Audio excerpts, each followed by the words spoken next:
রাখাল যেমন তার জানোয়ারকে ডাকে, আপনাদের দেশে আছে না রাখাল গরুকে ডাকে, গরু এদিকে আয়, বলে না এদিকে আয়, অথবা ডাইনে যাবার সামনে যা। গরু থেকে বোঝে যে এদিকে আয় মানে আমারে ডাকতেছে, ওদিকে যা মানে আমারে সরে যেতে বলতেছে, এগুলো বোঝে? বোঝে না। আল্লাহ পাক বলেন রাখাল যেমন চতুষ্পদ জানোয়ারকে ডাকে, জানোয়ার শুধু একটা আওয়াজ শোনে মাত্র, কিন্তু রাখাল কি বলে তা সে বুঝতে পারে না, শুধু একটা আওয়াজ শোনে। ও তো হলো বধির, ও হলো অন্ধ, ও হলো বোবা।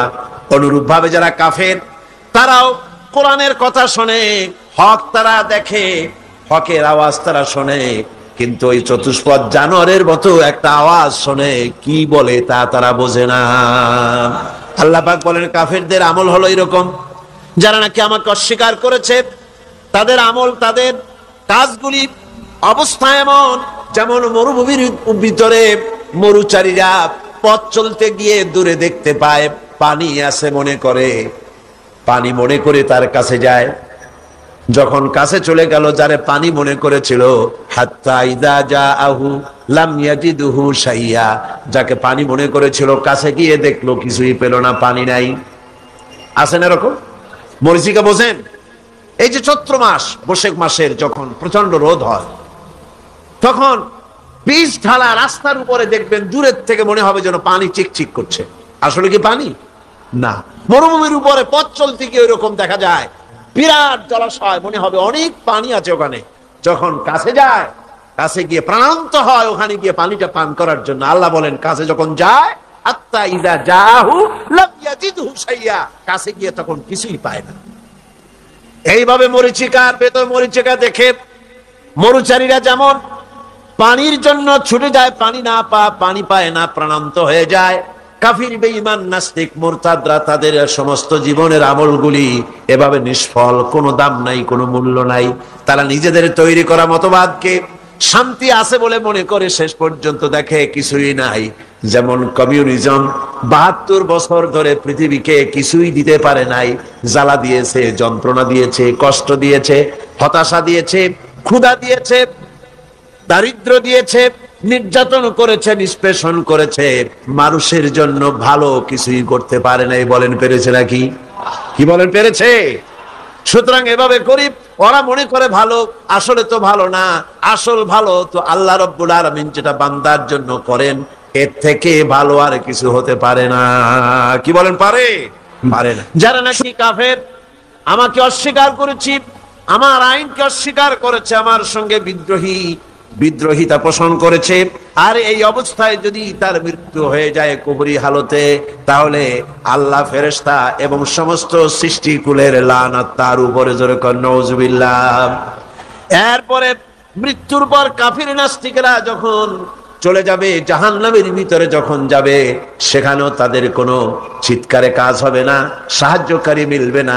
দুনিয়াও অশান্তি, আখিরাতেও অশান্তি, শান্তি কোথাও মিলবে না। জাহান্নামের ভিতরে তো অবস্থাটা এমন হবে, লা ইয়ামুতু ফিহা ওয়া লা ইয়াহইয়া, সেখানে তারা বাঁচবেও না, মরবেও না, এমন এক দুরবস্থার মধ্যে তারা কাটাবে। সেখানে বসে তারা ওয়াহুম ইয়াস্তারিখুনা ফিহা রব্বানা আখরিজনা না'মাল সালিহান গায়রাল্লাযী কুন্না না'মাল।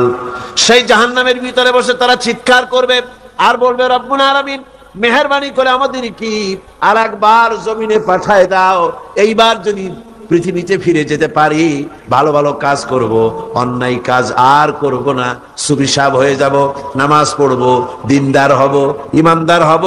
আল্লাহ বলবেন, আওয়ালাম নুআম্মিরুকুম, আমি কি হায়াত দিয়েছিলাম না? করলে তার ভিতরে বহুত কিছুই করতে পারতে, আর তোমাদের কাছে সতর্ককারীও এসেছিল, তা তোমরা মানো নাই, ঈমান আনো নাই। আজকে চিৎকার মেরে কোনো কাজ হবে না। ফাযুকু ফামা লিয-যালিমিনা মিন নাসীর, এই পাপের শাস্তি এখন ভোগ করতে থাকো, তোমাদের জন্য কোনো সাহায্যকারী তোমরা পাবে না, কোনো সাহায্যকারী পাবে না। জাহান্নামের আগুনই একমাত্র তোমাদের স্থান। জোরে কর নাউজুবিল্লাহ, জোরে বলেন নাউজুবিল্লাহ। কাফেররা দৃশ্যত যদি কোনো ভালো কাজ করেও, তা কখনো মুমিনদের কাজের সমান হবে না। কারণ মুমিনরা ভালো কাজ করলে আল্লাহ তাআলা তাদেরকে ক্ষমা করে দেন, আর যারা মুমিন নয় তারা ভালো কাজ করলে আল্লাহ তাআলা তাদেরকে ক্ষমা করেন না। সুবহানাল্লাহ। কাফেররা ভালো কাজ করে না? করে কিনা? করে। কিছু তো ভালো কাজ করে, অনেক ভালো কাজ করে। ভালো কাজ, ভালো কাজ মানে কি? মানুষের কল্যাণের জন্য, জীবের কল্যাণের জন্য অনেক ভালো কাজ কাফেরেরাও করে। কিন্তু কাফেরদের ভালো কাজ কখনো মুমিনের ভালো কাজের সমান হবে না। আল্লাহ রাব্বুল আলামিন বলেন, আজআলতুম সিকায়াতাল হাজ্জ ওয়া ইমারাতাল মাসজিদিল হারামি কামান আমানা বিল্লাহি ওয়াল ইয়াউমিল আখির وجاهد في سبيل الله لا يستوون عند الله। আল্লাহ পাক বলেন, হাজীদের পানি পান করায়া আর মসজিদে হারামের খেদমত করে তোমরা কি তাদের সমান হতে চাও যারা নাকি আমার উপর ঈমান এনেছে, পরকালকে বিশ্বাস করেছে আর আমার রাস্তায় জিহাদ করেছে? এই উভয় দল সমান আমার কাছে সমান হতে পারে না। লা ইস্তাউনা ইনদাল্লাহ, আমার কাছে এরা সমান নয়। হাজীদের পানি পান করানো কাফেররা পান করাতো আর মসজিদে হারামের খেদমত করত, এই দিয়ে তাদের মনের মধ্যে একটা ফখর ছিল যে আমরাও তো মুসলমানের চাইতে ভালো কাজ কম করি না, আমরা হাজীদের পানি পান করাই, হাজীদের পানি পান করাই, তারপরে মসজিদে হারামের খেদমত করি, কম তো কিছু করি না। আল্লাহ বলেন, যারা ঈমান আনলো, যারা আমার আখিরাতকে বিশ্বাস করলো, যারা আমার রাস্তায় জিহাদ করলো, জান দিল, মাল দিল, কখনো এই উভয় দল আমার কাছে সমান নয়। আল্লাযীনা আমানু ওয়া হাজারু ওয়া জাহাদু ফি সাবিলিল্লাহি বিআমওয়ালিহিম ওয়া আনফুসিহিম আ'যামু দারাজাতান ইনদাল্লাহ ওয়া উলাইকা হুমুল ফাইজুন।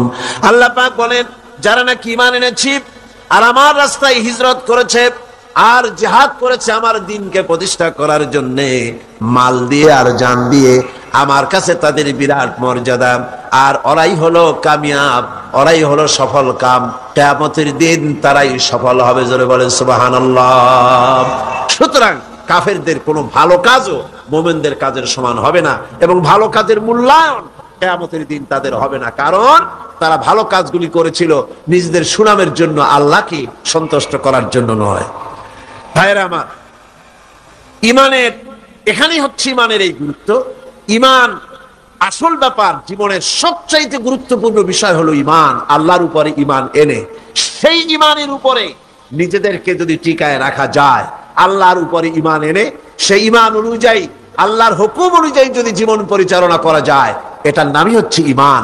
এই ঈমানের গুরুত্ব কোরআন শরীফে সর্বাধিক দেওয়া হয়েছে।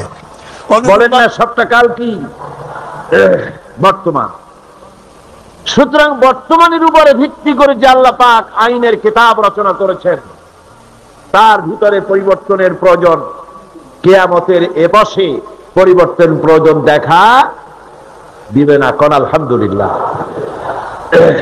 এই জন্য কোরআন শরীফ বলছে, রাসূল করিম সাল্লাল্লাহু আলাইহি ওয়াসাল্লামের কাছে তারা বলতো, ইয়াকুলুনা হাল লানা মিনাল আমরি মিন শাইইন। তারা বলতো, হে নবী, আইন প্রণয়নের ব্যাপারে আমাদের কোনো অধিকার আছে কিনা, আমরা একটু অংশ নিতে পারি কিনা?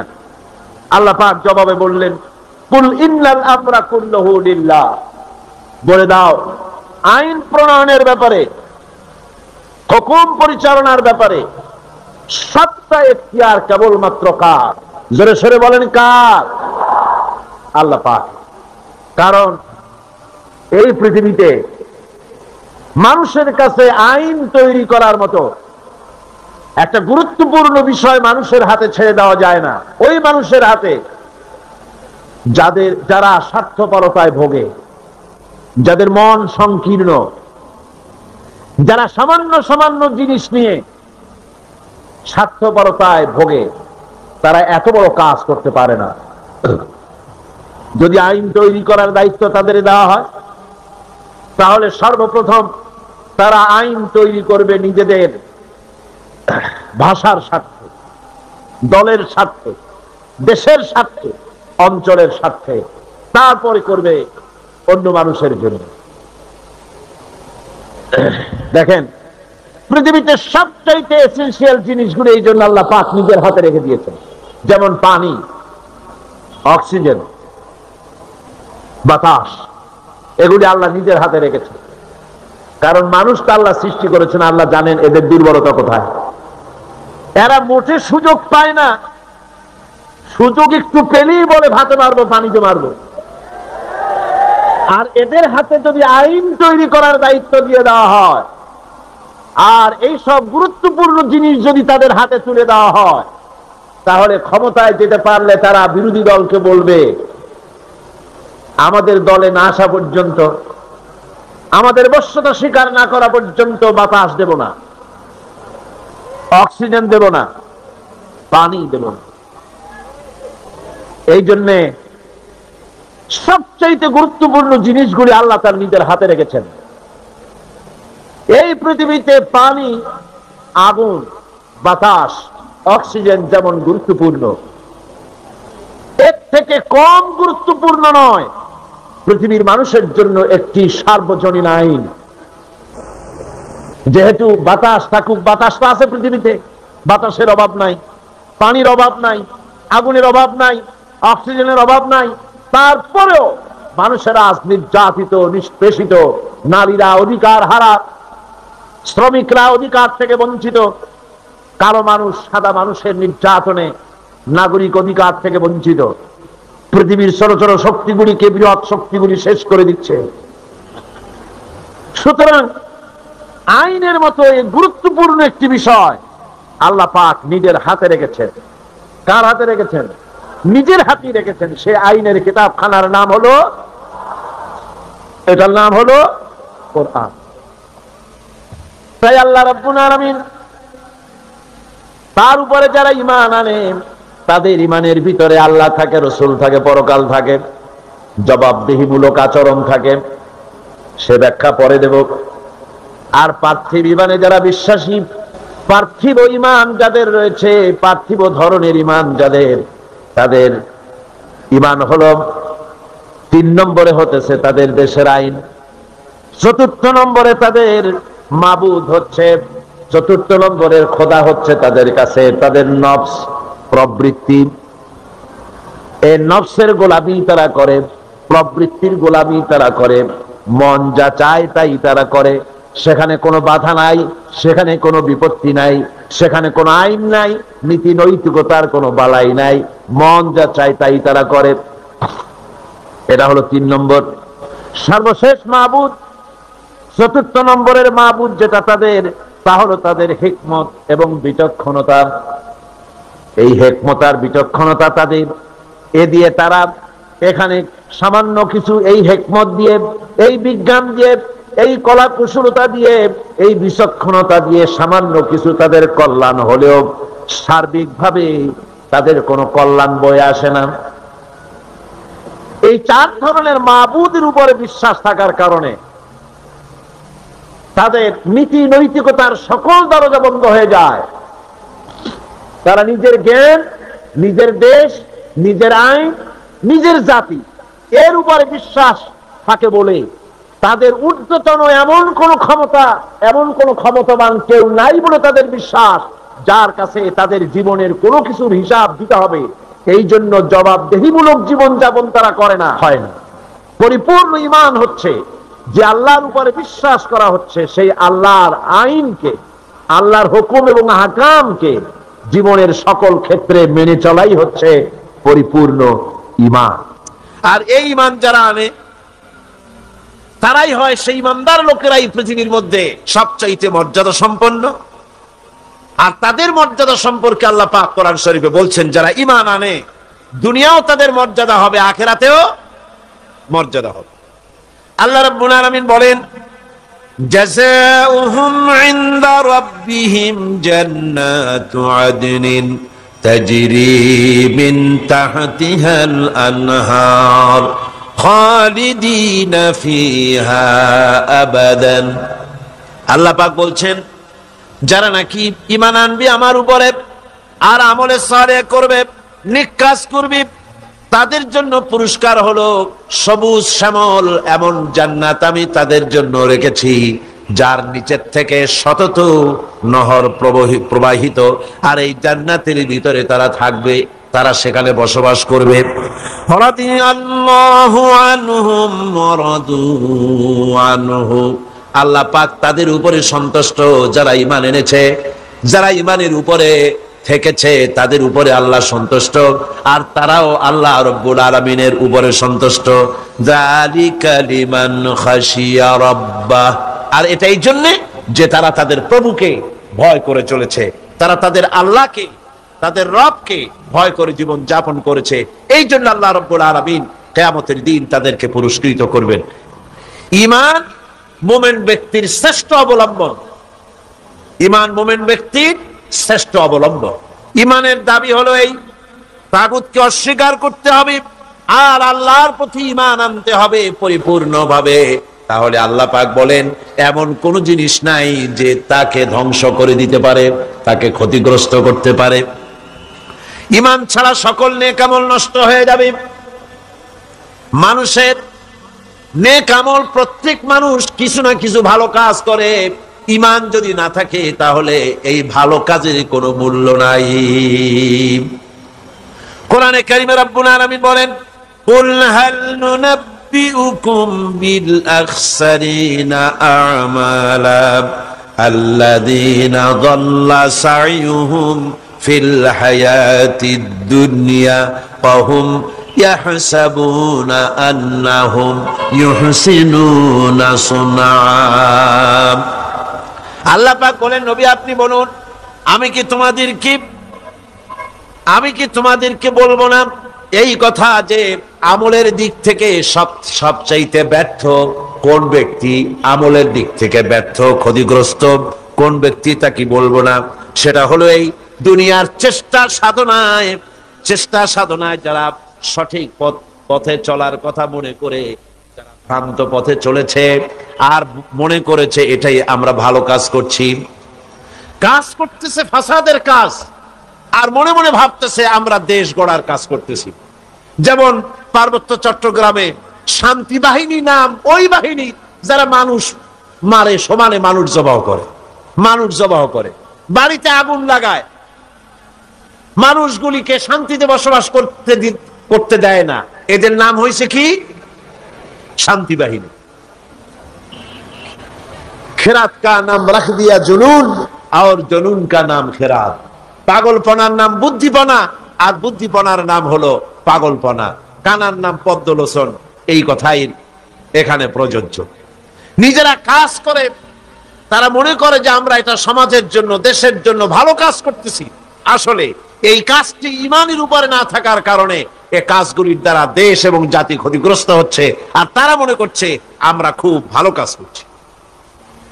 এই যে ঈমান ছাড়া, আল্লাহকে খুশি করার নিয়ত ছাড়া যে কাজগুলি তারা করছে, ওদের সম্পর্কে রব্বুল আলামিন বলেন, উলাইকাল্লাযীনা কাফারু বিআয়াতি রাব্বিহিম ওয়া লিকাইহি ফাহাবিতাত আ'মালুহুম ফালা নুকিমু লাহুম ইয়াওমাল কিয়ামাতি ওয়াজনা।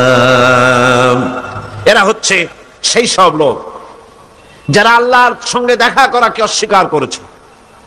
আমি তাদের এই ঈমান না থাকার কারণে তাদের সমস্ত নেক কাজগুলিকে নষ্ট করে দেব, বরবাদ করে দেব, এবং তাদেরকে কিয়ামতের দিন কোনো গুরুত্বই দেওয়া হবে না।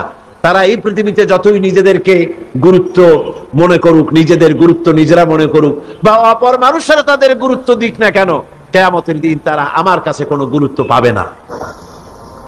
ঈমান এমন একটা জিনিস যেটা আল্লাহর শাস্তি থেকেও বাঁচিয়ে দেয়। আল্লাহ মানুষের উপরে যদি কোনো গজব আসে, আযাব আসে, এই আযাব থেকে, গজব থেকে বাঁচতে হলে কিসের প্রয়োজন? জোরে বলেন না, কিসের প্রয়োজন? ঈমানের প্রয়োজন। হযরতে সাদ বিন আবি ওয়াক্কাস রাদিয়াল্লাহু তাআলা আনহু পারস্যের বহরাস নগর অবরোধ করে নদী পাড়ি দিয়ে চলে যাবেন, নদীর উপরে আফ্রিকার ভূখণ্ডে চলে যাবেন ইসলাম প্রচার করার জন্য। 60,000 মুসলমান সাহাবীর সাথে। হযরতে সাদ বলছেন, হে মুসলমানেরা, দরিয়া পার হওয়ার কোনো ব্যবস্থা নাই, তো এখন তোমরা কি ইসলাম এই পর্যন্ত রাখবা না আফ্রিকাও নিয়ে যাবা? মুসলমানেরা বলল, আপনার যা হুকুম করবেন ইসলামের আওয়াজকে ছড়িয়ে দেওয়ার জন্য আমরা সে হুকুম মানতে রাজি আছি, আফ্রিকার ভূখণ্ডেও যাব। হযরতে সাদ বলেন, তোমরা আমার সঙ্গে তাহলে পড়ো, নাস্তাঈনু বিল্লাহি ওয়া নাতাওয়াক্কালু আলাইহি হাসবুনাল্লাহু নি'মাল ওয়াকিল নি'মাল মাওলা ওয়া নি'মান নাসীর। পড়েন সবাই, নাস্তাঈনু বিল্লাহি ওয়া নাতাওয়াক্কালু আলাইহি হাসবুনাল্লাহু নি'মাল ওয়াকিল নি'মাল মাওলা ওয়া নি'মান নাসীর। হযরতে ইতিহাসের মধ্যে লেখা রয়েছে, হযরতে সাদ রাদিয়াল্লাহু তাআলা আনহু এই কথা বলে নিজের ঘোড়ার পৃষ্ঠে সওয়ার হয়ে দরিয়ার উপরে ঝাঁপায় পড়লেন। পিছনে যত সাহাবী ছিলেন, মুসলমান ছিলেন, সবাই ঝাঁপায় পড়লেন। দরিয়ার ভিতর থেকে তারা পাড়ি দিয়ে ওপরে চলে গেলেন। একটা ঘোড়াও হারায় গেল না, একটা লোকও হারায় গেল না, স্রোতে কাউকে ঠেলে দিল না। ওপার ওঠার পর সেনাপতি জিজ্ঞেস করেন, ও মুসলমানেরা, কারো কোনো জিনিস হারায় গেছে নাকি? একজন বলল, আমার পানির পেয়ালাটা তুফানের ধাক্কায় কোথায় পড়ে গেছে সেটা তো পেলাম না। হযরতে সাদ বলেন, মুজাহিদের কোন জিনিস কেউ ছিনিয়ে নিতে পারে না, আল্লাহ রাব্বুল আলামিন তোমাকে সেটা ফেরত দিবেন বলে আমি আশা করি। এই কথা তিনি বক্তৃতা করতেছেন, এমন সময় লক্ষ্য করা গেল তুফানের আঘাতে একটি বাতি এসে তাদের সামনে পড়ে গেল। আল্লামা ইকবাল রহমতুল্লাহ আলাইহি এই ঘটনা লিখতে গিয়ে লেখেন, দশত দশত है दरिया भी न छोड़े हमने, दशत दशत है दरिया भी न छोड़े हमने, बहर जुल्मत में दौड़ा दिए घोड़े हमने। প্রান্তর তো প্রান্তর, অন্ধকার ঘোর কৃষ্ণ রজনীতে শ্রাবণের খরস্রোতা নদীর উপরে ঘোড়া তাবড়িয়ে আফ্রিকার ভূখণ্ডে আমরা ইসলামের পতাকা তুলেছি। আমরা সেই মুসলমান। আফ্রিকার গভর্নর গ্রেগরিয়াস মুসলমানদের থাকার জায়গা করে দিলেন পাহাড়ের কাছে, জঙ্গলের কাছে, যাতে করে মরতে সুবিধা হয়। জঙ্গলের ভিতরে বাঘ আছে, সিংহ আছে, মুসলমানদের খাইয়ে ফেলবে, যুদ্ধ করা লাগবে না, বিনা যুদ্ধেই কেল্লা ফতে। এই চিন্তা করে ওখানে থাকতে দাও। হযরতে সাদ একটা মেম্বার তৈরি করলেন, ওই মেম্বারের উপরে দাঁড়িয়ে জঙ্গলের দিকে লক্ষ্য করে বললেন, সন্ধ্যা গোনায় এসেছে। হযরতে সাদ ঘোষণা করলেন, ইয়া আইয়াতুহাল হাসারাত ওয়াসসিবাউ নাহনু আসহাবু রাসূলুল্লাহ সাল্লাল্লাহু আলাইহি ওয়াসাল্লাম ফাইন্না নাজিলুনা ফামান ওয়াজাদনা বাদাহু ফারজিউ ফাইন্না নাজিলুনা ফামান ওয়াজাদনা বাদাহু কাতালনাহু। হযরতে সাদ ঘোষণা করে দিলেন, হে জঙ্গলের হিংস্র প্রাণীরা, আমরা আল্লাহ রসুল মুহাম্মদ সাল্লাল্লাহু আলাইহি ওয়াসাল্লামের সাহাবী, এখানে আমরা রাত কাটাবো। আমি ঘোষণা দিলাম, যত হিংস্র প্রাণী আছো এই এলাকা থেকে সরে যাও। আমার এই ঘোষণার পরে কোন হিংস্র প্রাণী যদি সামনে পাই, তরবারি দিয়ে তার ফয়সালা করব। আফ্রিকার জঙ্গলি মানুষেরা মনে করলো, পাগলেরা কয় কি, মানুষের কথা কি জঙ্গলি প্রাণীরা শোনে নাকি? ইতিহাস সাক্ষী দেবে কিয়ামত পর্যন্ত। হযরত সাদের এই ঘোষণার সঙ্গে সঙ্গে দেখা গেল সিংহের লাইনে সিংহ, বাঘের লাইনে বাঘ, সাপের লাইনে সাপ, যার যার ডিম আর বাচ্চা মুখে নিয়ে মিলিটারি লাইনের মতো ফলিন হয়ে সব এই এলাকা ছেড়ে অন্যত্র চলে গিয়েছে। মুসলমান, আমরা সেই জাতি যারা এই পৃথিবীর বুকে আল্লাহর দেওয়া বিধান কায়েমের জন্য যারা ময়দানে কাজ করেছে। আল্লামা ইকবাল কি সুন্দর করে বলছেন, খিয়াবা মে মুনতাজির থে লালা কব সে, খিয়াবা মে মুনতাজির থে লালা কব সে, তবা চাহিয়ে ইসকো খুনে আরব সে। সেই কবে থেকে ফুলের কুড়িটা প্রস্ফুটিত হওয়ার অপেক্ষায় প্রতীক্ষামান, কবে থেকে অপেক্ষা করতেছে, একটু বাতাসের ধাক্কা লাগবে আর ফুলের কুড়িটা ফুলে যাবে। তো ফুলের কুড়ি ফোটার জন্য খিয়াবামে মুনতাজির থে লালা কবসে, কখন থেকে সে অপেক্ষা করছে, নাসিমা অর্থাৎ সকালের ভোরের বায়ু ধাক্কা লাগবে আর কুড়ি থেকে ফুলটা বেরিয়ে আসবে। আল্লামা ইকবাল বলেন, ফুলের জন্য ধাক্কা দরকার, বাতাসের কুড়ি থেকে বেরিয়ে আসার জন্য, পর্দা ফেটে প্রস্ফুটিত হওয়ার জন্য। আমি মুসলমান, আল্লাহর ফুল, আমাকে প্রস্ফুটিত হওয়ার জন্য ভোরের বাতাসের দরকার নাই। আমার জন্য দরকার বদরের, ওহদের শহীদের রাঙা একটা জামার দরকার। ওই শহীদের রক্ত ভেজা জামা যদি আমার গায়ে দেওয়া হয়, সারা বিশ্বে আমি বিস্ফোরিত হয়ে পড়ব। আজকে মুসলমানদের সামনে ইতিহাস পড়ে আছে। কোনো ভয় নাই নারীর সতীত্বের হেফাজতের জন্য, নারী নির্যাতন থেকে নারীকে বাঁচাবার জন্য, শ্রমিকের অধিকার ফিরিয়ে দেওয়ার জন্য, দুঃখ দারিদ্র দূর করার জন্য, সমাজে আল্লাহর দেওয়া বিধান প্রতিষ্ঠার জন্য একটাই পথ, সে পথ হলো ইসলাম কায়েম করা। কি পথ? ইসলামের কোন বিকল্প আছে? ধরে বলেন আছে? কোন বিকল্প নাই। এই রাস্তায় কাজ করতে হবে, আর কাজ করলেই আল্লাহর মদদ পাওয়া যাবে। বাচ্চা যখন ডিমের ভিতরে হলো তখন তার প্রাণ আসছে। এই প্রাণ আসার পর, প্রাণ আসার সাথে সাথে বাচ্চার ক্ষুধার উদ্রেক হয়েছে। খাবেটা কি? ডিমের ভিতরে খাবার পৌঁছতে গেলে ডিম তো ফেটেই যাবে, বাচ্চা মরে যাবে। এখন খাবারটা দুনিয়ার কোন বিজ্ঞানী ডিমের পেটের মধ্যে, ডিমের মধ্যের বাচ্চাকে খাবার পৌঁছতে পারবে কি? তাহলে ওই ডিমের মধ্যে বাচ্চাটাকে খাবার কে দেন? কিভাবে দেন দেখছেন আপনারা? কুসুমের বাইরে যে সাদা অংশটা থাকে এটা হচ্ছে প্রোটিন, এটা হচ্ছে খাদ্য। যতদিন এই বাচ্চাটা কুসুমের ভিতর থেকে বাচ্চায় পরিণত হয়ে যতদিন ডিমের মধ্যে থাকা লাগবে, 18 দিন বা 19 দিন যতদিন থাকা লাগবে, ততদিনের খাদ্য ওর চতুর্পাশে রেখে দেওয়া হয়েছে। সবটুকুন খেয়ে খেয়ে যেদিন তার সবটা সাদা অংশ খাওয়া হয়ে গেল, তখন ঠোঁট দিয়ে পাতলা পর্দাকে ফাটায় দিয়া পৃথিবীর মাঝে বেরিয়ে আসে। এই বাচ্চাটির খাবার কে দিয়েছে? আল্লাহ পাক। সমস্ত প্রাণীর খাদ্য তিনি পৌঁছে দিয়েছেন, কোন জিনিস তিনি বাকি রাখেন নাই। আল্লাহকে বিশ্বাস করতে হবে, তিনি রাজ্জাক, তিনি খালেক, তিনি রব, তিনি স্রষ্টা। এই আল্লাহ পাকের যে 99টি নাম আছে, সমস্ত নাম হচ্ছে গুণবাচক নাম। এই গুণবাচক নাম দিয়ে তার গুণ সহকারে তাকে বিশ্বাস করতে হবে।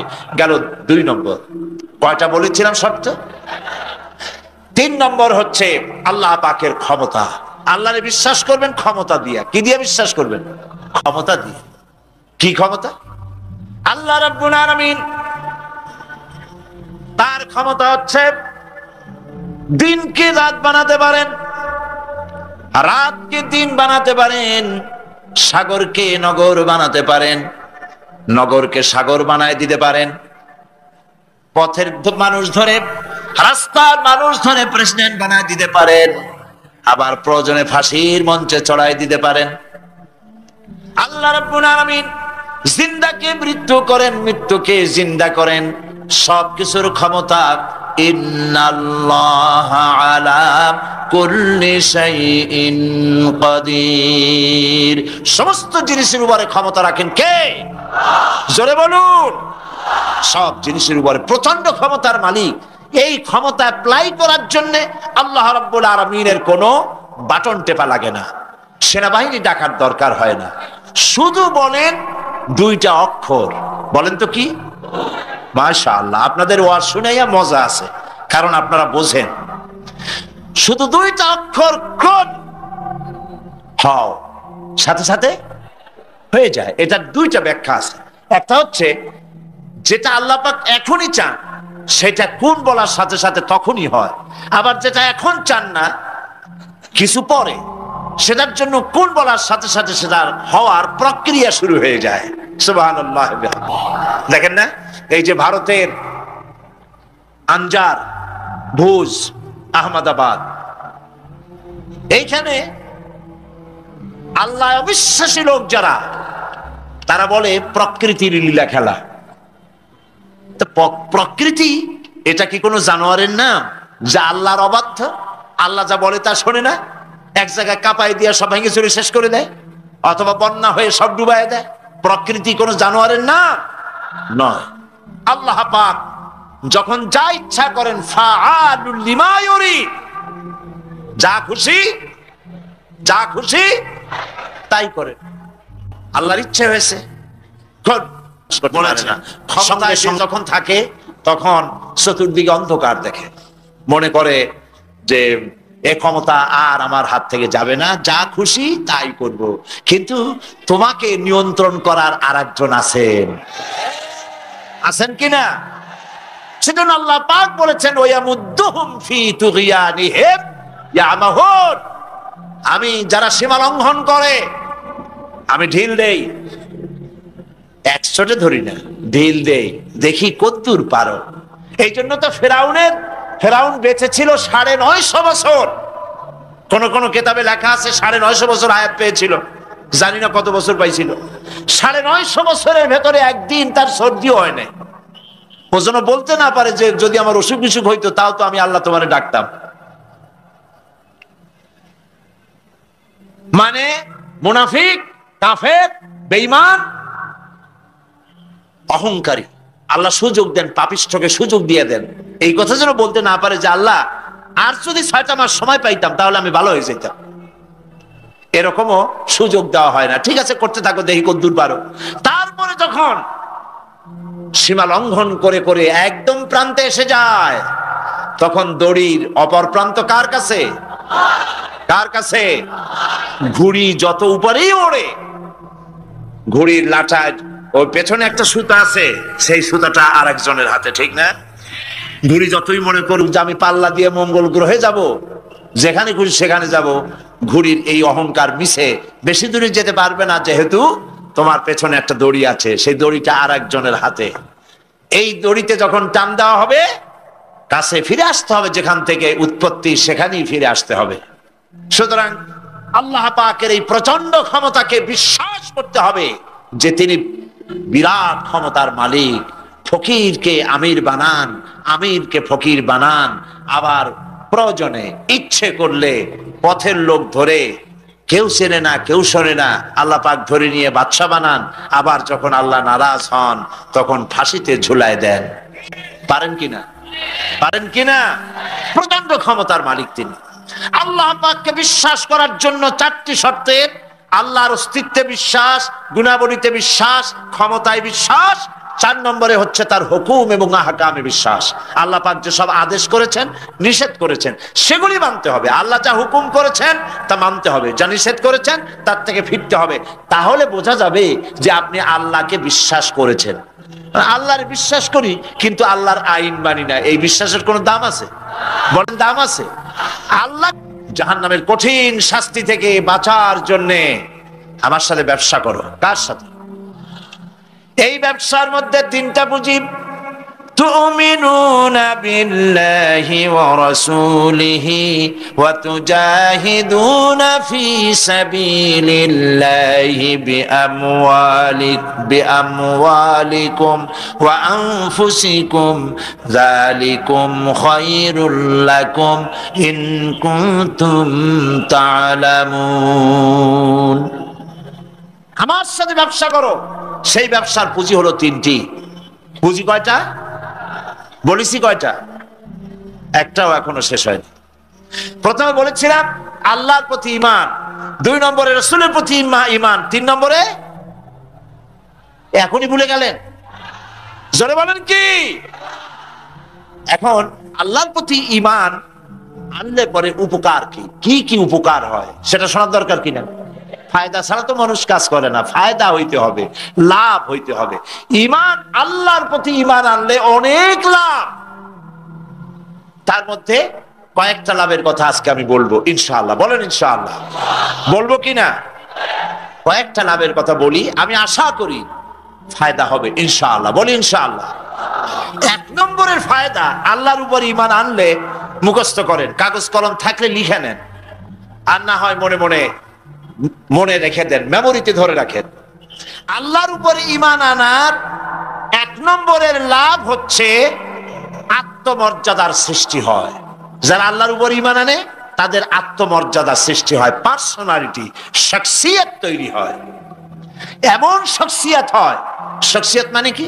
পার্সোনালিটি, পার্সোনালিটি মানে কি? ব্যক্তিত্ব, ব্যক্তিত্ব তৈরি হয়। সে কোনো পাগল শ্রেণীর লোক হয় না, তার চলায়, তার বলায়, তার ওঠায় ব্যক্তিত্বের ছাপ ফুটে ওঠে। এই ব্যক্তিত্বের পরিস্ফুটনের কথা বিশ্বকবি বলেছেন। কে বিশ্বকবি? আল্লামা ইকবাল রহমতুল্লাহ আলাইহি।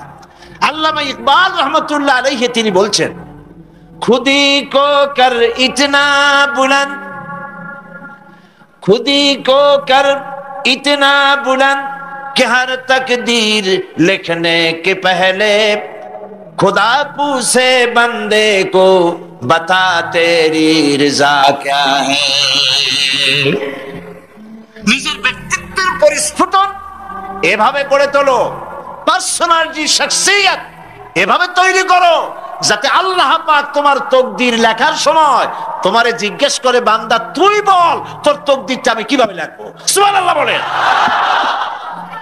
এইটাই হচ্ছে ঈমানের প্রথম কথা। ঈমান যে আনে তার মধ্যে মর্যাদার সৃষ্টি হয়, সে কোনো কিছুকে ভয় পায় না, আত্মমর্যাদা আসে। কারণ ঈমান আনার আগে, খুব খেয়াল করুন, ঈমান আনার আগ পর্যন্ত সে ভয় করত সাপকে, তাই সাপকে পূজা করত। সে ভয় পেত পাথরকে, তাই পাথর পূজা করত। সে ভয় পেত সূর্যকে, তাই সূর্যকে পূজা করত। সে ভয় পেত পানিকে, তাই পানি পূজা করত। ভয় পেত আগুনকে, তাই আগুনকে পূজা করত। ভয় পেত বিরাট গাছ, ওইটারই পূজা করত। যেটা বড় ওইটারই পূজা করত। কিন্তু ওর জানা নাই এর থেকে বড় এগুলি সৃষ্টি, এর থেকে যিনি সৃষ্টি করেছেন সৃষ্টির শক্তি বেশি না স্রষ্টার শক্তি বেশি? তো পাগলের মতো এগুলোর সামনে মাথা নত করো কেন? এই জন্যে ঈমান আনার আগে তার মধ্যে ব্যক্তিত্ব ছিল না। যেখানে যা দেখেছে মাথা নত করেছে, পূজা করেছে, অর্চনা করেছে। কিন্তু কোরআন তাকে শোনায়ছে, ইন্নাল্লাযীনা তাদউনা মিন দুনিল্লাহি ইবাদুন আমসালুকুম। আল্লাহ পাক বলেন, আমাকে বাদ দিয়ে এরা যেই সব জিনিসের পূজা করে, মাথা নত করে এবং ওদের কাছে শক্তি আছে বলে মনে করে, তোমাদের জেনে রাখা উচিত ওরা তোমার মতো আমার গোলাম। দুই নম্বরের যে ফায়দাটা সেটা হলো আল্লাহর প্রতি ঈমান আনায় মানুষ বিনয় এবং বিনম্র প্রকাশ করে, সে অহংকারী হতে পারে না। আল্লাহর উপরে যে ঈমান আনে সে অহংকারী হইতে পারে না, কারণ আল্লাহ বলে দিয়েছেন, ইয়া মাশারাল জিন্নি ওয়াল ইনস ইন ইসতাতা'তুম আন তানফুযু মিন আকতারিস সামাওয়াতি ওয়াল আরদ ফানফুযু লা তানফুযুনা ইল্লা বিসুলতান। যারা অহংকারী, যারা স্বৈরাচারী, যারা জালিম, আল্লাহ পাক তাদেরকে বলছেন, এ পৃথিবীর মানুষেরা জেনেরা, যদি সম্ভব করতে পারো, আমার আইন ভালো লাগে না, আমার ইসলাম পছন্দ হয় না, আমার আলেম ভালো লাগে না, আমার কোরআন ভালো লাগে না, অবস্থা যদি এমনটি হয়, বেরিয়ে যাও, বেরিয়ে যাও।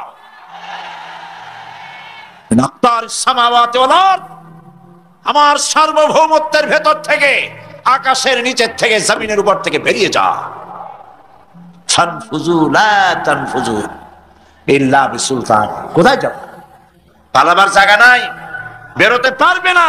আকাশ আর জমিন দিয়ে প্যাকেট করে রেখেছি, পালাবার জায়গা নাই। অর্থ বিত্ত কত আছে তোমার, কয় টাকার মালিক? আল্লাহ যদি ইচ্ছে করেন ব্রেনের ভিতরে যদি টিউমার ঢুকায় দেন, ব্রেনের একটা নার্ভ আর একটা নার্ভের সাথে জড়ায় দিবেন, জায়গা হবে কোথায়? হেমায়তপুর।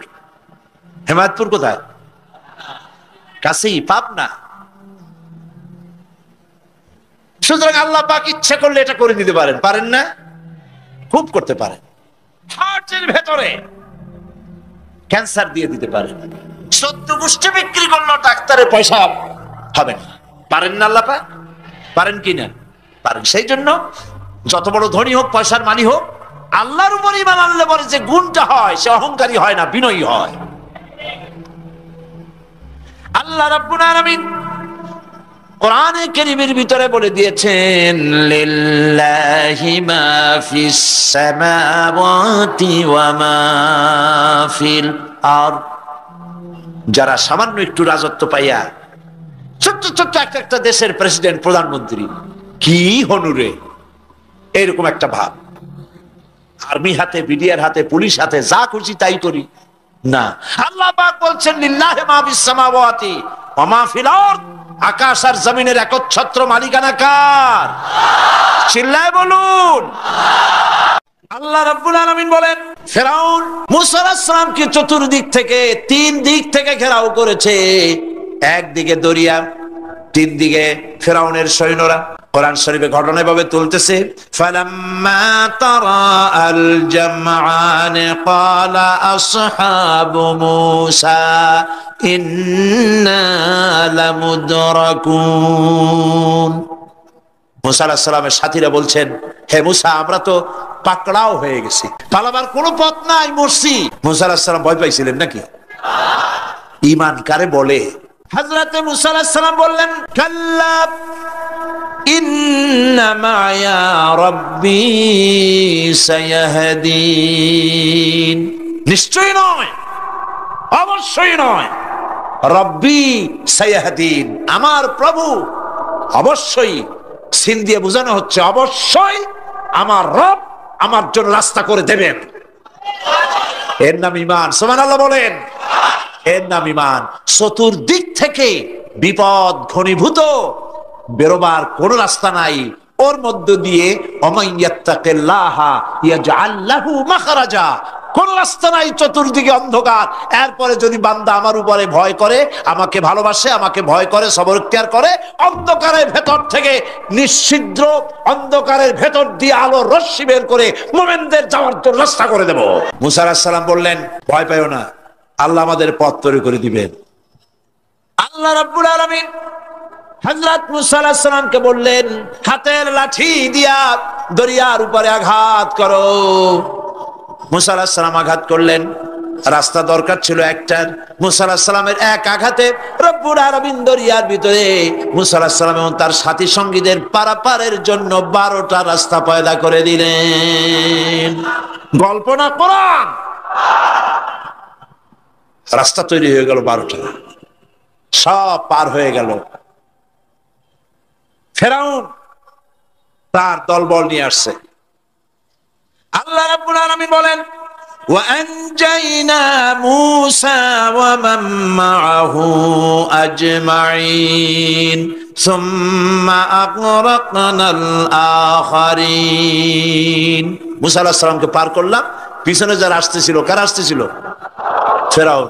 ফেরাউন আসছে তার দলবল নিয়ে। আসে রাস্তা দেখা মনে করছে ওর বাজানের তৈরি করে রাস্তা, দলবল নিয়ে নামছে। দরিয়ার মাঝখানে এলো, আল্লাহ পাক অর্ডার করলেন কুদ, বাস রাস্তা বন্ধ হয়ে গেল। রাস্তা কি হয়ে গেল? শুরু হয়ে গেল চুবনি। পানির ভিতরে চুবনি খাচ্ছে, নিচে যায়, উপরে ওঠে। পানি খাইতে খাইতে পেট পটকা মাছের মতো এরকম মোটা হয়ে গেছে। ডুবে ডুবে সব মরছে। এখন ফেরাউন একা, কেউ নাই। ফেরাউন একা। ফেরাউন পানির ভেতরে চুবনি খেতে খেতে তুফানের ভিতর থেকে নাক একটু জাগায় আর বলে, আমানতু আন্নাহু লা ইলাহা ইল্লাল্লাযী আমানাত বিহি বানু ইসরাঈল। ও আল্লাহ, তুমি ছাড়া কোনো ইলাহ নাই, আমি ঈমান আনলাম ওই আল্লাহর উপরে। বনি ইসরাঈল ঈমান আনছে যার উপরে, কাজী বনি ইসরাঈলদের পার করে দিয়েছো, আমারও পার করো আল্লাহ, তুমি রক্ষা করো, আমি তো মুসলমান। ওয়া আনা মিনাল মুসলিমিন, আমি তো মুসলমান, কলেমা পড়লাম, তারপরও চুবাও কেন? আল্লাহ রাব্বুল আলামিন বলেন, আল আন, এখন ওয়াকাদ আসাইতা ক্বাবলু ওয়া কুনতা মিনাল মুফসিদিন, এখন ঈমান আনতেছ, আর এর পূর্বে আমার দিন যারা জমিনে প্রতিষ্ঠিত করতে চেয়েছে তাদেরকে জেল দিয়েছো, জুলুম করেছো, অত্যাচার করেছো, আজ তোমাকে ছাড়বো না। তোমাকে শুধু মারবই না, আলিয়াউমা নুনাজ্জিকা বিবাদানিক, আলিয়াউমা নুনাজ্জিকা বিবাদানিক, আমি তোরে শুধু মারবই না। জোরে বলেন, কে বলতেছেন? আমি তোরে শুধু মারবই না, আলিয়াউমা নুনাজ্জিকা বিবাদানিক, আমি তোর শরীরটারে বাঁচায় দেব। তোর শরীর পানিতে পচবে না, পোকায় খাবে না, মাটিতে পচাবে না, তোরে আমি শুটকি বানায় রাখবো। কিয়ামত পর্যন্ত দুনিয়ায় যত ফেরাউন আর ফেরাউনের বাচ্চারা আসে, তোরে দেখে যেন তারা ইতিহাস স্মরণ করে। আল্লাহ রাব্বুল আলামিন কোরআনে কারীমের মধ্যে পরিষ্কার করে মানুষদেরকে বুঝায় দিয়েছেন, আল্লাহর উপর ঈমান আনলে পরে তার হিম্মত বেড়ে যায়, মনের বল বেড়ে যায়। সুবহানাল্লাহ। সূরা নাবার মধ্যে আল্লাহ বলেছেন এটাকে ওয়াজআলনা সিরাজান ওয়াহাজা, উত্তপ্ত, অতি উজ্জ্বল, অতি উত্তপ্ত প্রদীপ। এই সূর্যটাকে আল্লাহ বলেছেন তার তাপ এত বেশি যে পৃথিবীর কোন কোন জায়গায় সূর্যের তাপ 140 ডিগ্রি ফারেনহাইট পর্যন্ত উঠে যায়, এত তাপ হয়। তো এই সূর্যের দিকে মানুষ যদি খালি চোখে তাকায় তাহলে তার চোখের দৃষ্টিশক্তি বিনষ্ট হয়ে যাওয়ার সম্ভাবনা থাকে। এই সূর্য দিয়ে আল্লাহ পাক ফসল পাকান, এই সূর্য দিয়ে জীবকুলের প্রাণ শক্তির সঞ্চার করেন আল্লাহ পাক। এই সূর্য, বিজ্ঞানীরা বলেছেন, একটা বই আছে, লেখকের নাম আমার মনে নাই, man does not stand alone. এই বইয়ের ভিতরে এই বিজ্ঞানী লিখেছেন, আল্লাহর সৃষ্টি রহস্য সম্পর্কে লিখেছেন যে সূর্য যেখানে এখন আছে, স্রষ্টা নিশ্চয়ই একজন আছেন, তিনি বলছেন যে সূর্য যেখানে আছে ওখান থেকে যদি কিছু নিচে নেমে আসতো সূর্য, তাহলে গোটা পৃথিবী পুড়ে ছাই হয়ে যেত। আর যেখানে আছে ওখান থেকে যদি কিছু উপরে উঠে যেত, গোটা পৃথিবী হিম শীতলতায় গোটা পৃথিবী ফ্রিজ হয়ে যেত। অথচ একটা মাপা একটা জায়গায় আল্লাহ পাক এই সূর্যকে রেখেছেন। সুবহানাল্লাহ পড়েন। আবার চন্দ্রকেও এমন একটা মেজারমেন্ট করা জায়গায় আল্লাহ রেখেছেন, এই চন্দ্র যদি উপরে উঠে যেত, যেখানে আছে সেখান থেকে গোটা পৃথিবীটা মরুভূমি হয়ে যেত। আর যেখানে আছে সেখান থেকে যদি নিচে নেমে আসতো কিছুটা, তাহলে গোটা পৃথিবী বন্যায় প্লাবনে গোটা পৃথিবী ভেসে চলে যেত। সুবহানাল্লাহ বিহামদিহি। এই চন্দ্রকে আল্লাহ পাক এভাবে রেখেছেন, সূর্যকে এভাবে রেখেছেন। আবার এই সূর্যের রয়েছে অতি বেগুনি রশ্মি, সেই অতি বেগুনি রশ্মি যেন এমন একটা পাওয়ার আছে সূর্যের, যে সূর্যের তাপ যদি পৃথিবীর মানুষ গায়ে লাগে, ওই রশ্মিটা যদি লাগে, সৃষ্টি জগতের ক্যান্সার হবে, সৃষ্টি জগৎ মরে যাবে, বাঁচতে পারবে না, অসুখ করবে। সেজন্য ওজোন স্তর একটা আল্লাহ বানিয়ে রেখেছেন, যেটাকে বিজ্ঞানীরা এখন বলছেন গ্রিন হাউস এফেক্ট। এই ওজোন স্তরে ফাটল ধরেছে, বিজ্ঞানীরা লক্ষ্য করেছেন ওজোন স্তরে ফাটল ধরে সূর্যের সেই ক্ষতিকারক পাওয়ারটা পৃথিবীর মাটির কাছে চলে আসতেছে। এখন এটাকে ঠেকাবার ব্যবস্থা করা হচ্ছে। আমার বন্ধুগণ, এটা কেন হচ্ছে?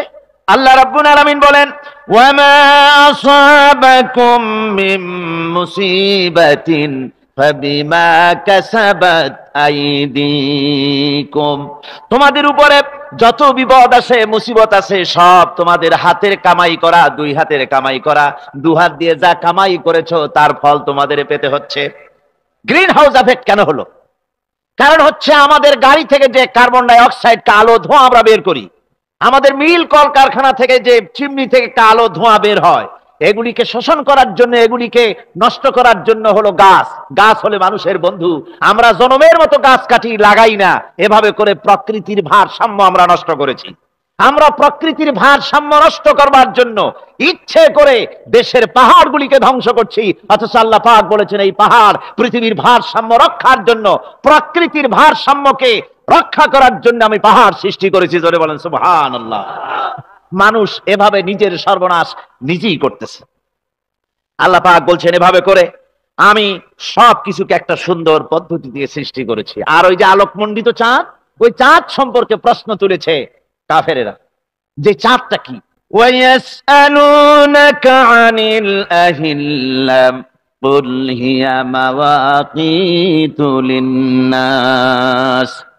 আল্লাহ রাব্বুল আলামিন বলেন, নবী আপনাকে প্রশ্ন করা হয় চাঁদের ক্রমবর্ধমান এবং ক্রমহ্রাস সম্পর্কে, যেটা কি আপনি তাদেরকে বলে দেন।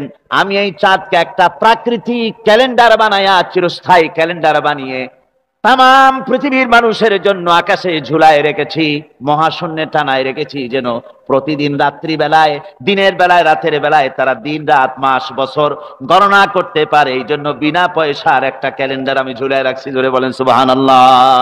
এমনি করে চাঁদ এবং সূর্যকে আমি সৃষ্টি করে দিয়েছি। আল্লাহ পাক বলেন, وهو الذي جعل الليل والنهار خلفة لمن أراد أن يذكر أو أراد شكورا।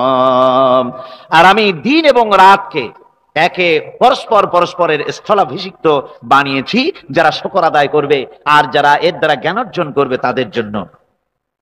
অর্থাৎ তারা এগুলি দেখে মনে করবে যে এগুলি খালি খালি না, এই যে রাত আসতেছে, দিন আসতেছে, দিন এবং রাত্রের এই যে পরিবর্তনটা, এর মধ্যে রয়েছে নিদর্শন। সূরা আলে ইমরানের মধ্যে আল্লাহ পাক বলেন, ইন্না ফি খালকিস সামাওয়াতি ওয়াল আরদি ওয়াখতিলাফিল লাইলি ওয়ান নাহার লাআয়াতিন লিউলিল আলবাব। যারা নিশ্চয়ই আমার এই সৃষ্টি রহস্য সম্পর্কে, দিন এবং রাতের পরিবর্তনের ব্যাপারে যারা চিন্তা করে, গবেষণা করে, তাদের জন্য আমি অনেক কিছু চিন্তার বিষয়ের মধ্যে রেখে দিয়েছি। তারা এসব আমার সৃষ্টি নৈপুণ্যতা দেখে তারপরে তারা হতবাক, বিস্ময় বিমুখ হয়ে তারা বলে, এগুলি দেখে আর বলে, আল্লাযীনা ইয়াযকুরুনাল্লাহা কিয়ামান ওয়া কুউদান ওয়া আলা জুনুবিহিম ওয়া ইয়াতাফাক্কারুনা ফি খালকিস সামাওয়াতি ওয়াল আরদ। তারা বসা অবস্থায়, দাঁড়ানো অবস্থায় আমার প্রশংসা করে আর বলে, রব্বানা মা খালাকতা হাযা বাতিলান সুবহানাকা ফাকিনা আযাবান নার। আয় আল্লাহ পাক, তুমি কোনো কিছু খেল তামাশার বিষয়বস্তু করে তৈরি করো নাই, অতএব জাহান্নামের শাস্তি থেকে তুমি আমাকে রক্ষা করো। আল্লাহর নবী বলেছেন, আল্লাহর সৃষ্টি নৈপুণ্যতা সম্পর্কে যদি কোনো বান্দা 1 ঘন্টা চিন্তা করে, 1 ঘন্টা যদি গবেষণা করে, চিন্তা করে, রব্বুল আলামিন তার আমলনামায় 60 বছরের নফল ইবাদতের সওয়াব লিখে দেন। জোরে বলেন সুবহানাল্লাহ। আল্লাহ পাক এই সমস্ত কথা বলে এখন ওই ফর্মুলা বলতেছেন যে আসলে আমার বান্দা হওয়ার জন্য, খাঁটি বান্দা হওয়ার জন্য তার কয়েকটি বৈশিষ্ট্য থাকতে হবে। আল্লাহ পাক এখানে 8টি বৈশিষ্ট্য বর্ণনা করেছেন। আল্লাহর খাঁটি বান্দা হওয়ার জন্য বৈশিষ্ট্য কয়টা লাগবে? 8টি। বেহেশত কয়টা? বেহেশত কয়টি? আল্লাহ পাক বৈশিষ্ট্য বানিয়েছেন 8টি। এখানে 8টি বৈশিষ্ট্যের কথা বলা হয়েছে। মহান আল্লাহ রাব্বুল আলামিন বলেন, ওয়া ইবাদুর রাহমানিল্লাযীনা ইয়ামশুনা আলাল আরদি হাওনান ওয়া ইযা খাতাবাহুমুল জাহিলুন وَإِذَا خَاطَبَهُمُ الْجَاهِلُونَ قَالُوا سَلَامًا। রহমানের খাঁটি বান্দা তারা, রহমানের আসল বান্দা তারা, যারা নাকি জমিনের উপর থেকে যখন হাঁটে বিনয় বিনম্রতার সাথে তারা চলে। ওয়াইদা খাতাবাহুমুল জাহিলুন, আর যখন জাহিলরা তাদের সঙ্গে কথাবার্তা বলতে আসে তখন তারা তাদেরকে বলে, তোমাদের প্রতি সালাম, এই বলে তারা চলে যায়। অর্থাৎ এই 8টি বৈশিষ্ট্যের প্রথম বৈশিষ্ট্য ধরা হয়েছে চালচলনকে। ইমানদার খাঁটি বান্দা যারা, তাদের চালচলন সম্পর্কে প্রথম বৈশিষ্ট্য ধরা হয়েছে। তার মানে হচ্ছে নির্লজ্জ, স্বৈরাচার, মাস্তান, গুন্ডা, বদমাশ, অত্যাচারী, এদের চালচলন এক ধরনের। আবার অন্যদিকে ব্যক্তিত্ব সম্পন্ন, মর্যাদাবান, এরপরে শিক্ষিত, ভদ্র, মার্জিত, তাদের চালচলন ভিন্ন ধরনের। এই 2 শ্রেণীর চালচলন কি একরকম হয় নাকি? একরকম হয় না। তার কারণ হচ্ছে ব্যক্তির চালচলনের মাঝেই তার অবস্থাটা বোঝা যায় যে আসলে লোকটি কেমন।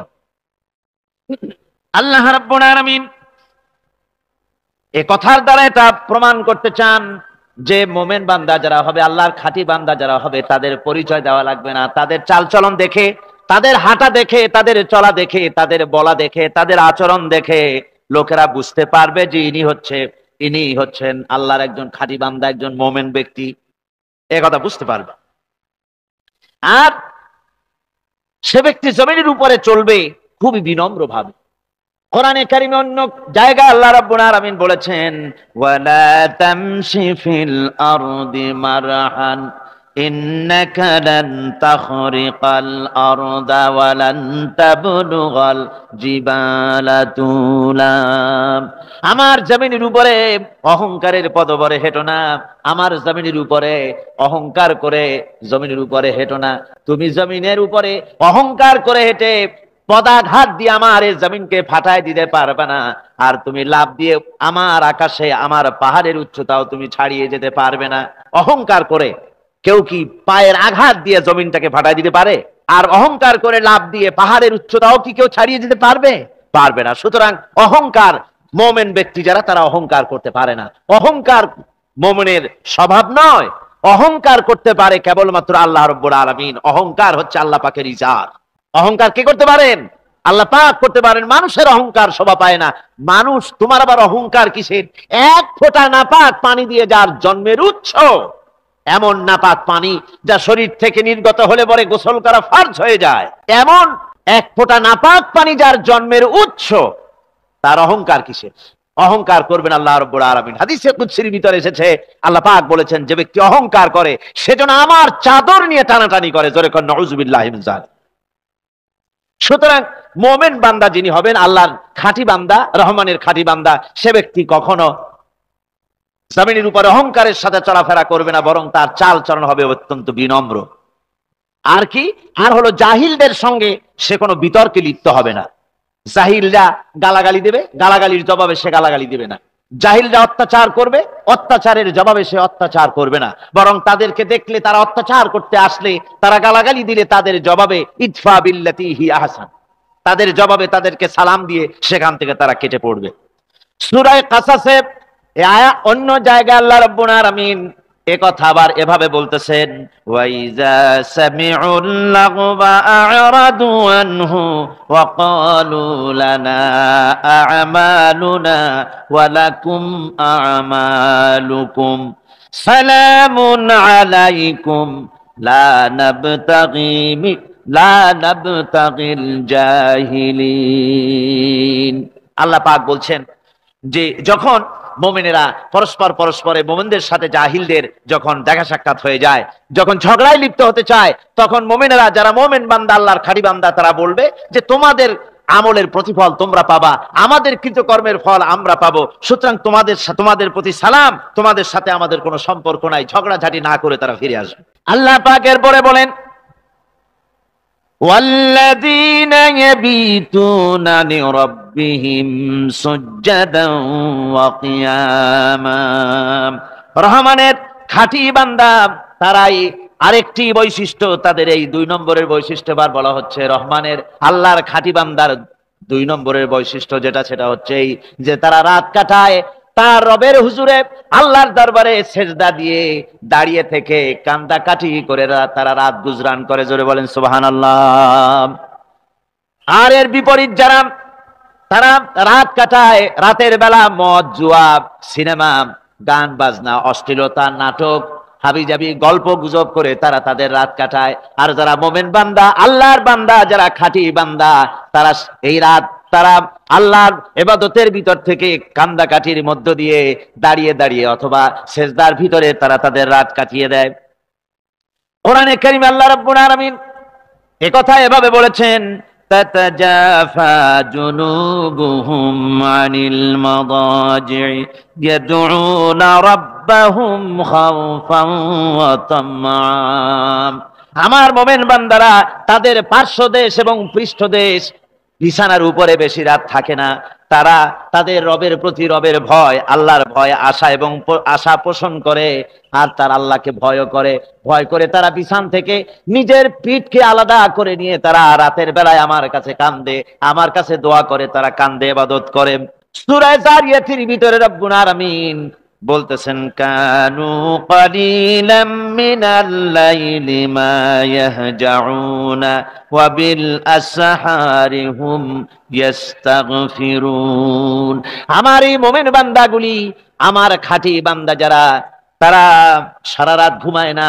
রাতের একটা অংশ মাত্র তারা ঘুমায়, সারা রাত ঘুমায় না, একটা অংশ তারা ঘুমায়, আর বাকি অংশটুকু শেষ রাত্রে তারা ওঠে আর আমার দরবারে তারা কান্দে, মাপ চায় আর কাঁদতে থাকে, চোখের পানি ফেলতে থাকে। আল্লাহ রাব্বুল আলামিন শেষ রাত্রে প্রথম আকাশে আসেন। হাদিস শরীফে এসেছে, প্রথম আকাশে আল্লাহ রাব্বুল আলামিন এসে দুনিয়ার মানুষকে ডাকেন, কে আছো? গুনাহ করে জীবন বোঝাই করে ফেলেছো, নাফরমানি করেছো, গুনাহ করেছো, অথবা বিপদে পড়েছো, ঋণগ্রস্ত হয়ে পড়েছো, অসুবিধায় পড়েছো, মামলা মোকদ্দমায় পড়েছো, আমার কাছে মাপ চাও, আমার কাছে সাহায্য চাও। এই সময় যে সমস্ত বান্দারা আরামের ঘুমকে হারাম করে আল্লাহর দরবারে কাঁদতে থাকে। তাহাজ্জুদের নামাজ আদায় করে যখন হাত তুলে কাঁদে, আল্লাহ পাক তখন এই দৃশ্য দেখে ফেরেশতাদের বলেন, ও আমার ফেরেশতারা, আমার ওই বান্দাগুলি কাঁদে কেন?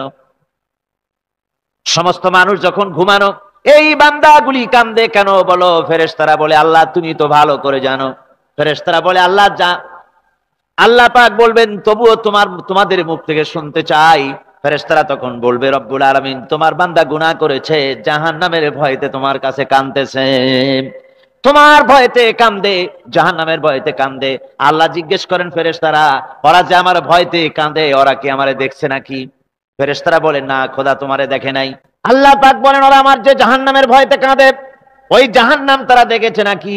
ফেরেশতারা বলে, না আল্লাহ তোমার জাহান্নাম ওরা দেখে নাই, তোমার বেহেশত কিছুই দেখে নাই। আল্লাহ পাক বলেন, ও আমার ফেরেশতারা, এই বান্দাগুলি আমার দোজখ দেখে নাই, আমাকে দেখে নাই, হাসর মিজান সিরাত কিছুই দেখে নাই, শুধু কোরআনের কথা শুনে, আমার নবীর কথা শুনে, আমার কোরআনের কথা শুনে বিশ্বাস করে আরামের ঘুমকে হারাম করে কিভাবে কাঁদতেছে তাকায় দেখ। আমার রহমতের দরিয়ায় জোশ মেরে গেছে, তোরা সাক্ষী থেকে যা, আমার ওই ক্রন্দনরত বান্দাগুলিকে আমি আল্লাহ মাফ করে দিলাম। আল্লাহ পাক বলেন, আম্মান হুয়া কানিতুন আনা আল-লাইলি সাজিদাও ওয়া কাইমা। আল্লাহ রাব্বুল আলামিন বলেন, সিজদার ভিতরে আর দাঁড়ানোর ভিতরে আমার এই বান্দাগুলি আখিরাতে আমার সঙ্গে দেখা করা লাগবে এই ভয়তে, জাহান্নামের ভয়তে তারা কাঁদে, এভাবে কাঁদতে থাকে। আর আল্লাহ পাক ওই সময় তাদের গুনাহ মাফ করতে থাকেন। কোরআনে কারীমের ভিতরে আল্লাহ পাক বলেন, সারা রাত ঘুমাতে আল্লাহ নিষেধ করেছেন, সারা রাত যেন ঘুমায় না, পাইকারি দরে ঘুমায় না, একটু জাগো। ওয়াজকুর ইসমা রাব্বিকা বুকরাতাও ওয়া আসীলা। সকাল এবং সন্ধ্যায় তোমার প্রভুর, তোমার রবের জিকির করো, স্মরণ করো। ওয়া মিনাল লাইলি ফাসজুদ লাহু ওয়া সাব্বিহহু লাইলান তাওয়িলা। তোমার রাতের বেলায় রাতের একটা অংশ সেজদায় অবনত হও, আর রাতের দীর্ঘ সময় ঘুমায় থেকো না, হয় একটা লম্বা সময় ঘুমাও, কিন্তু একটা অংশ রাখো যে সময় তুমি আমার দরবারে সেজদায় পড়ে যাবে, কাঁদবে। আমার বন্ধুগণ, রাতটা ওয়াজআলনাল লাইলা সুবাতা, আল্লাহ রাব্বুল আলামিন ওয়াজআলনান নাওমা সুবাতা ওয়াজআলনাল লাইলা লিবাসা, ঘুমকে বানায়ছেন আল্লাহ শান্তির বাহন, আর রাতকে করেছেন আচ্ছাদন। রাতকে কি করেছেন? আচ্ছাদন। রাতকে একটা পর্দা লাগিয়ে দিয়েছেন, রাতের পর্দা। যেহেতু প্রেম ভালোবাসা ঢোল পিটায় করা যায় না। ঢোল পিটায় প্রেম করা যায়? যায় না। মানুষকে দেখায় দেখায় প্রেম ভালোবাসা করা যায় না। এটা হলো দুনিয়ার রীতিনীতি, দুনিয়ায় যেটা মানুষেরা করে।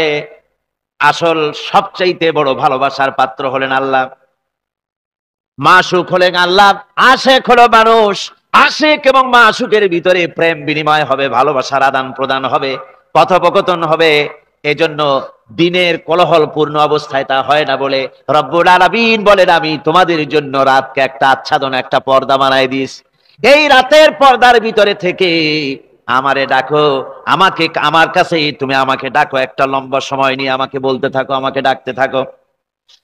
আল্লাহ পাক তার নবীকেও বলেছেন, ইয়া আইয়ুহাল মুযাম্মিলু কুমিল লাইলা ইল্লা কালিলা।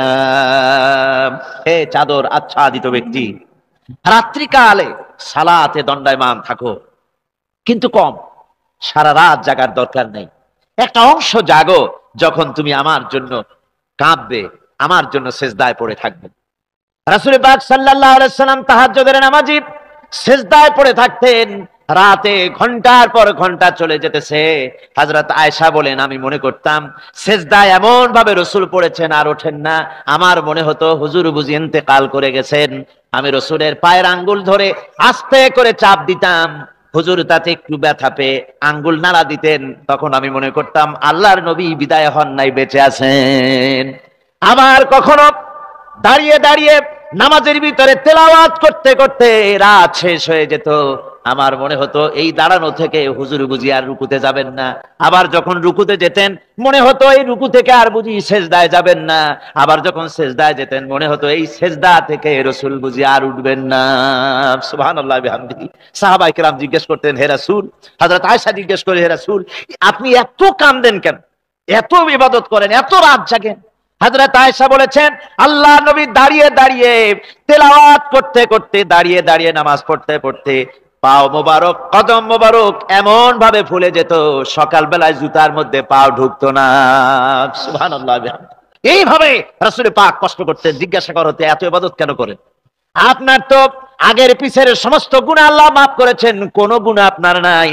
তবু আল্লাহ বলে দিয়েছেন, নবী আপনার আগের পিছের সব মাফ, তারপরেও এত কাঁদেন কেন? আল্লাহ নবী বলেছেন, ও সাহাবীরাও আমার স্ত্রীরা শোনো, আমি কি আমার বান্দার, আমি আমার আল্লাহর শুকর গুজারকারী বান্দায় কি আমি পরিণত হব না?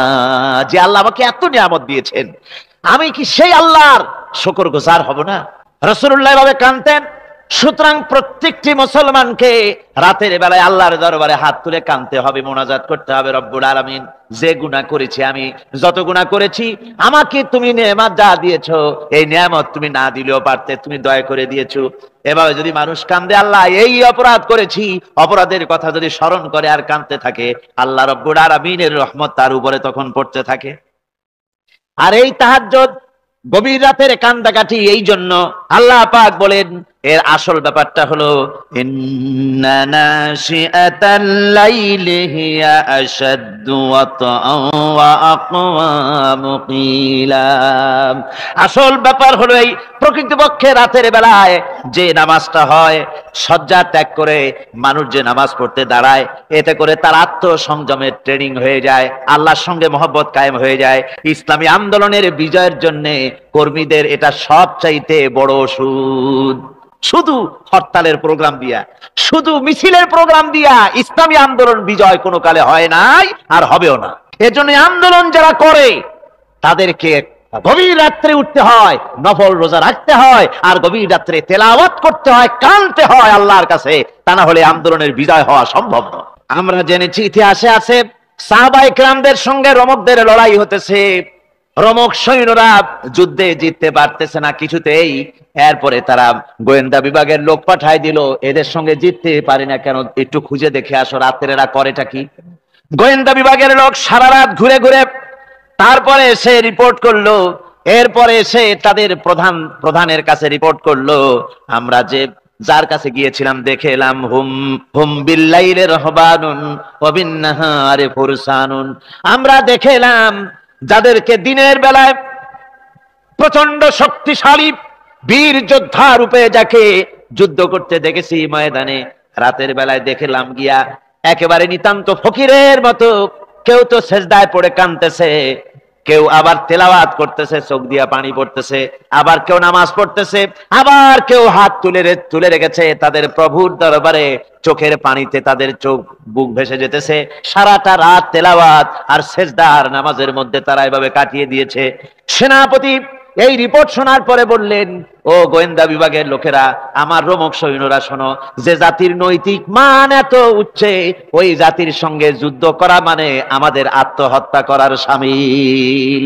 এদের সাথে কিছুতেই আমাদের পক্ষে পারা সম্ভব না। হ্যাঁ, এদের সাথে পারা যাবে যদি এই সম্পর্ক নষ্ট করে দেওয়া যায়। আল্লাহর সাথে তাদের এই গভীর সম্পর্ক যেটা আছে, এই সম্পর্ক নষ্ট করে দিতে হবে, তাহলেই কেবলমাত্র সম্ভব হবে। এদের নৈতিক চরিত্র ধ্বংস করার জন্য প্রচেষ্টা চালাও, তাহলে হয়তো আমরা কামিয়াব হতে পারবো। এই জন্য গভীর রাত্রে যারা ইমানদার ব্যক্তি, তাদের জন্য গভীর রাত্রে জাগার একটা ব্যবস্থা আল্লাহ পাক বলেছেন। ইমানদার ব্যক্তিদের জন্য এটা হলো 2 নম্বরের বৈশিষ্ট্য। ওয়াল্লাযীনা ইয়াকুলুনা ربنا اصرف عنا عذاب جهنم إن عذابها كان غراما। রহমানের বান্দা, খাঁটি বান্দার 3 নম্বরের বৈশিষ্ট্য হচ্ছে তারা আল্লাহ রব্বুল আলামিনের দরবারে হাত তুলে ফরিয়াদ জানায়, আল্লাহর কাছে মোনাজাত করে, আল্লাহ রব্বুল আলামিনকে বলে, আয় আল্লাহ, হে আমার প্রভু, আয় আমার রব, জাহান্নামের আগুন থেকে দয়া করে আমারে বাঁচাও। জোরে বলেন আমিন, জোরে বলেন আমিন। জাহান্নামের বর্ণনা আমরা এই মাহফিলে করেছি, করি নাই? মনে আছে? দারুণ কঠিন জায়গা, অত্যন্ত কঠিন জায়গা, মারাত্মক জায়গা জাহান্নাম। ওই জাহান্নামের জন্য আল্লাহর কাছে কাঁদতে হবে, মাপ চাইতে হবে জাহান্নাম থেকে। মুমিন ব্যক্তির 3 নম্বরের বৈশিষ্ট্যই তাই, সে বলবে রব্বানা সরিফ আন্না আযাবা জাহান্নাম ইন্না আযাবাহা কানা গরামা। হায় আল্লাহ, তোমার জাহান্নামের শাস্তি থেকে তোমার কাছে মাপ চাই। আল্লাহ পাক বলেন এই জাহান্নামের শাস্তি বড়ই প্রাণান্তকার হবে। ইন্নাহা সাআত মুস্তাকাররাও ওয়া মুকামা। জাহান্নাম হচ্ছে অবস্থানের জন্য অত্যন্ত নিকৃষ্ট, খুবই খারাপ জায়গা এই জাহান্নাম। কিন্তু মুসলমানদের অবস্থাটা ভিন্ন। মুসলমানেরা নেক আমল করে, ইবাদত বন্দি করে, তা সত্ত্বেও তার কলিজা কাঁপতে থাকে। সুবহানাল্লাহ, তার কলিজা কাঁপতে থাকে যে আমি যে ইবাদত করছি এই ইবাদত আল্লাহর দরবারে মঞ্জুর হচ্ছে কিনা। এই জন্য তার মন কাঁদতে থাকে। সে আমলের উপর নির্ভর করে থাকে না, সে আল্লাহর দয়ার উপরে নির্ভর করে। কিসের উপরে নির্ভর করে? আল্লাহর দয়া, আল্লাহর রহমতের উপরে নির্ভর করে। আর সে আল্লাহর কাছে কাঁদতে থাকে, রব্বুল আলামিন তুমি দয়া করে মেহেরবানি করে আমার হিসাব নিও না, আমার হিসাব করে যদি বেহেশতে দাও তাহলে তো বেহেশতে যাইতে পারবো না। কিয়ামতের দিন আল্লাহ রব্বুল আলামিন কোন মানুষকে যদি হিসাবের জন্য ধরে ফেলেন তাহলে ওই বান্দার আর জাহান্নাম ছাড়া কোনো পথ নাই। এই জন্য আল্লাহ শিখাই দিয়েছেন, বান্দা দোয়া কর, ওয়া আদখিলনাল জান্নাতা বিগাইরি হিসাব। আয় আল্লাহ, বিনা হিসাবে তোমার জান্নাত আমাকে দান করো। আবার হুজুর দোয়া করেছেন, আল্লাহুম্মা হাসিবনি হিসাবান ইয়াসীরা। আয় আল্লাহ, তুমি আমার সহজ হিসাব নাও। পড়েন, আল্লাহুম্মা হাসিবনি হিসাবান ইয়াসীরা। হিসাবে ইয়াসীর, সহজ হিসাব। আয় আল্লাহ, তুমি আমার সহজ হিসাব নাও। এই হাদিসের ব্যাখ্যায় এসেছে সহজ হিসাব কি? ব্যাখ্যায় এসেছে সহজ হিসাবটা হচ্ছে আল্লাহ রাব্বুল আলামিন কিয়ামতের ময়দানে তার কোন বান্দাকে যদি রহমত করতে চান, কোন বান্দার প্রতি যদি দয়া করতে চান, কাউকে যদি ক্ষমা করতে চান, তাহলে আল্লাহ রাব্বুল আলামিন তাকে একটা পর্দার আড়ালে ডেকে নেবেন। একটি পর্দার আড়ালে রেখে নিয়ে আল্লাহ পাক জিজ্ঞেস করবেন, বান্দা তুই কি এই গুনাহগুলি করেছিলি নাকি? এই সব গুনাহ করেছিস নাকি? আল্লাহ জিজ্ঞেস করবেন বান্দাকে, অবস্থাটা কেমন হবে চিন্তা করেন, বান্দা এইগুলি করেছিস নাকি? বান্দা ভয়তে থরথর করে কাঁপতে থাকবে, কলিজা ভয়তে কাঁপতে থাকবে, অস্থির হয়ে যাবে। সে স্বীকার করবে, রব্বুল আলামিন তুমি যা বলেছো আমি সব অন্যায় আমার দ্বারা হয়েছে, আমি বুঝতে পারি নাই, আমাকে মাফ করে দাও। রব্বুল আলামিন বান্দাকে বলবেন, যা বান্দা, আমি তোকে মাফ করে দিলাম, আমার জান্নাতে চলে যা। সুবহানাল্লাহি ওয়া বিহামদিহি। সুতরাং জাহান্নামের শাস্তি থেকে সব সময়ের জন্য আল্লাহর কাছে মাফ চাইতে হবে।